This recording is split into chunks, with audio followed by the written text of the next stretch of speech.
ఇది 23 సెప్టెంబర్ 2015. అధ్యక్ష తమరు చూడాలి, అధ్యక్ష తమరు చూడాలి, సభ్యులు చూడాలి. సాక్షి పత్రిక సెప్టెంబర్ 23, 2015 నాడు. ఇవాళ ఏ తారీఖులు ఉన్నాం అధ్యక్ష? ఫిబ్రవరి 17, 2024 ఉన్నాం అధ్యక్ష. 9 ఏళ్ల కింద, దాదాపుగా 9 ఏళ్ల కింద అధ్యక్ష, మేడిగడ్డ మేడి పండేనా మిత్రులందరూ చూడాలి. ఆ రోజు సాక్షి పేపర్లో మీ మిత్రుడే మీ సహచర పంచపక్ష పరమాణాలు మీరు ఏదైతే ప్రగతి భవన్లో పిలిచి భోజనం పెట్టినరో ఆ మిత్రుడి పత్రికల మేడిగడ్డ మేడి పండేనా అని 2015 నాడు ఈ పత్రికలో రాసిన వార్త. దీంట్లో రాసింది నేను కొంచెం చదివి వినిపిస్తా అధ్యక్ష, ఎందుకంటే తెలుగులో ఉంది. కాళేశ్వరం దిగువ నుంచి నీటి మళ్లింపు ఆర్థిక భారం అంటున్న నిపుణులు. ప్రభుత్వ ప్రణాళిక ప్రకారం ఎల్లంపల్లి వరకు వచ్చే ఖర్చులు 14,000 కోట్లు. దీంట్లో అధ్యక్ష నేను నివేదికలు చదువుతున్నా అధ్యక్ష. ప్రస్తుతం ప్రతిపాదిస్తున్నట్టుగా కాళేశ్వరం దిగువన మేడిగడ్డ నుంచి నీటిని మళ్లించంగా ఆర్థికంగా నిర్వహణ పరంగా ఏమాత్రం మంచిది కాదని ఇన్స్టిట్యూట్ ఆఫ్ ఇంజనీర్స్ తేల్చి చెబుతుండడము ఇప్పుడు కొత్త చర్చకు తెరలేపింది. అదేవిధంగా అధ్యక్ష ఇంకో పదం కూడా చెప్పారు.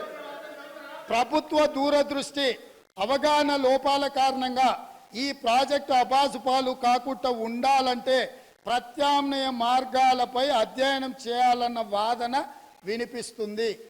ఇది ఈరోజు ఉత్తమ్ కుమార్ రెడ్డి గారు చేసిన ఆరోపణ కాదు అధ్యక్ష. ఈరోజు మునిగిపోయిన మేడిగడ్డ, పగిలిపోయిన అన్నారము, కుప్పగూలిన సుందిళ్లను చూసి మాట్లాడి రాసింది కాదు అధ్యక్ష. ఆ రోజు సాంకేతిక నిపుణులు ఇచ్చిన నివేదిక ఆధారంగా ఆ రోజు మీడియా మిత్రులు తెలంగాణ మేలు కోరి ఈ వాస్తవాలన్నిటిని ఆ రోజే చెప్పిండ్రు అధ్యక్ష.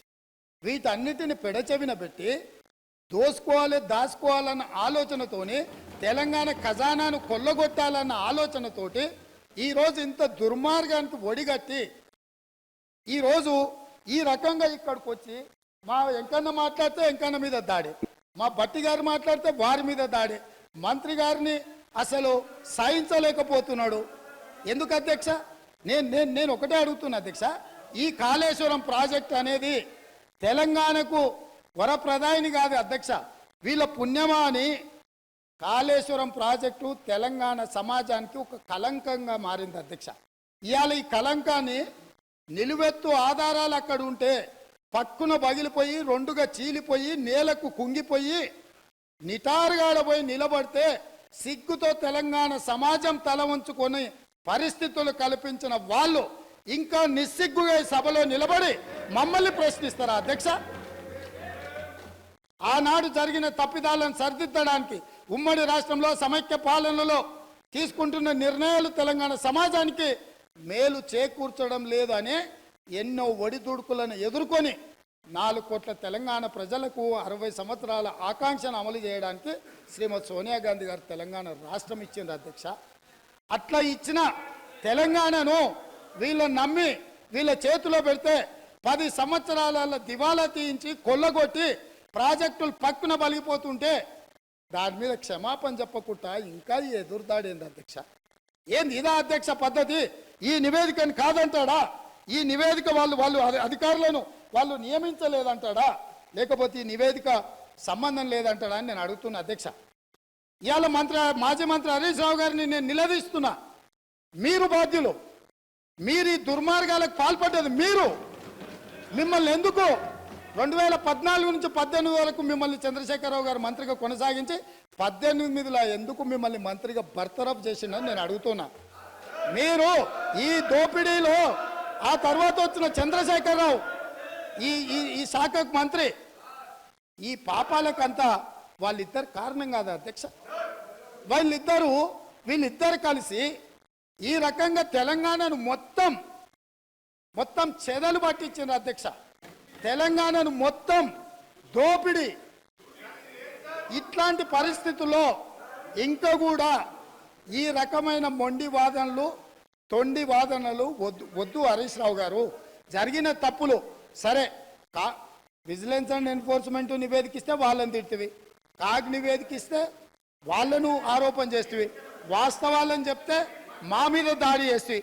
మరి మీరు నియమించుకున్న అధికారులు ఇచ్చిన నివేదికని ఇది కూడా తప్పుడు నివేదికనే అధ్యక్ష, ఇది కూడా తప్పుడు నివేదికనే అంటాడా? అంటే ఎటు పోతున్నాము అధ్యక్ష, మనము ఎక్కడికి వెళ్తున్నాము, ఏం చర్చ జరుగుతుంది అధ్యక్ష? నేను వాస్తవంగా ఏం మాట్లాడుతూ మా మా మంత్రి గారు, మా ఉప ముఖ్యమంత్రి గారు మాట్లాడతారు, చూద్దాము మిత్రుడు ఏమేమి చెప్తాడు. ఎందుకంటే 10 ఏళ్ళ అనుభవంలో ఏమైనా మెరుగైందేమో, ఏమైనా మారిండేమో అనుకున్న. గతంలో నాకు బాగానే పరిచయమో, కానీ కానీ ఇంకా అంతకంటే దిగజారిపోయి 4 సార్లు ప్రాజెక్టుకు శిలాపలకాలు వేసిందంటారు. మంచిదే, ఫస్ట్ ప్రాణహితనే ఉండే, చేవెళ్ళ చెల్లమ్మ అడిగితే చేవెళ్ళ దగ్గరకు వచ్చే శిలాపలకం వేయొద్దా? ఇవాళ వారి పక్కనే ఉంది కదా చేవెళ్ళ చెల్లమ్మ. ఎందుకు ఆ అక్క కూడా చెప్తలేదు హరీష్ నువ్వు మాట్లాడేది తప్పని? చేవెళ్ళ ప్రాజెక్ట్ ఆగిపోతే అక్కతో పాటు మేము కూడా ధర్నాకు పోయి లోపలికి దిగినాం కదా. వీళ్ళు వచ్చినాక దుర్మార్గం జరిగింది, చంద్రశేఖరరావు ముఖ్యమంత్రి అయినాక దుర్మార్గం జరిగింది. మెదక్ జిల్లాకే పరిమితం చేసుకున్నాడు, రంగారెడ్డి జిల్లాను ఎండబెట్టిండు, చేవెళ్ళ వికారాబాద్ పరిగి తాండూరు వరకు ఇవ్వాల్సిన గోదావరి జలాలను చంద్రశేఖరరావు దిగమింగిండు, మల్లన్న సాగర్కి ఆపేసిండని అక్క ధర్నా చేయలే. తమరు కూడా వచ్చింది కదా అధ్యక్ష. ఇవాళ ఎదురుగ్గా కూర్చొని పచ్చి అబద్ధాలు మాట్లాడుతుంటే మా అక్క మా జిల్లా కోసం మాట్లాడతలేదంటే నాకు ఆశ్చర్యం అనిపిస్తుంది. సబ్జెక్టే ఇది.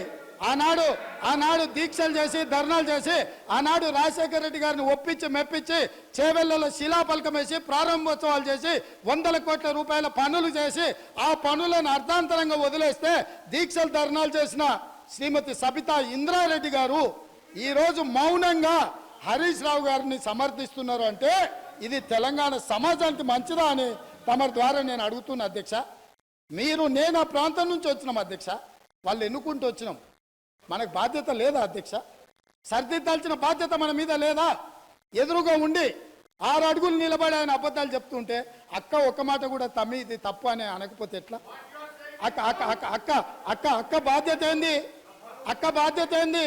తమ్ముళ్ళు తప్పు చేస్తే చెప్పాలి, తమ్ముళ్ళు తప్పు మాట్లాడితే సరిదిద్దాలి, కానీ ఆ పని చేయరు. ఎందుకు అని అంటే రంగారెడ్డి జిల్లా ఎండిపోయినా సరే, మన ప్రాంతం పడావు పడ్డా సరే, ఇది అధ్యక్ష ఆ స్కూల్ ట్రైనింగ్ అట్లాంటిది. నేనేం తప్పు పడతలేను, ఆ బడిలో చేరంగానే సిలబస్ అట్లా తయారవుతుంది. పెద్దలు మా శ్రీహరి గారు కూడా పాపం మంచోడు, విషయం అవగాహన ఉన్నాడు, కానీ ఆ స్కూల్లో చేరంగానే శ్రీహరి గారు కూడా పాపం ఒత్తిడికి లోనయ్యి వాళ్ళు ఏం చెప్తే అది చెప్పే పరిస్థితి వచ్చింది అధ్యక్ష. అందుకే అధ్యక్ష ఈ చర్చల కంటే కూడా నేను ఒక్కటే మాట అడుగుతున్న మిత్రుడు హరీష్ను, ఆయన ఏం చెప్పదలుచుకున్నా ఏమన్నా చెప్పని జరిగిన తప్పులకు క్షమాపణ చెప్పి ఇప్పుడు ఏదైతే సిట్టింగ్ జడ్జో లేకపోతే రిటైర్డ్ జడ్జో విచారణకు వచ్చినప్పుడు వాళ్ళ దగ్గరికి వెళ్ళి కన్ఫెషన్ స్టేట్మెంట్ ఇచ్చి ఎవరి ఒత్తిడి వల్ల వారి రకంగా ఈ తప్పిదాలకు సంతకాలు పెట్టిండో మంత్రిగా ఉన్నప్పుడు కన్ఫెషన్ స్టేట్మెంట్ ఇచ్చి ఒప్పుకుంటే భవిష్యత్తులో దీన్ని ఎట్లా బాగు చేయాలనో దాని మీద ఆలోచన చేద్దామని తమ ద్వారా వారికి విజ్ఞప్తి చేస్తున్నా అధ్యక్ష.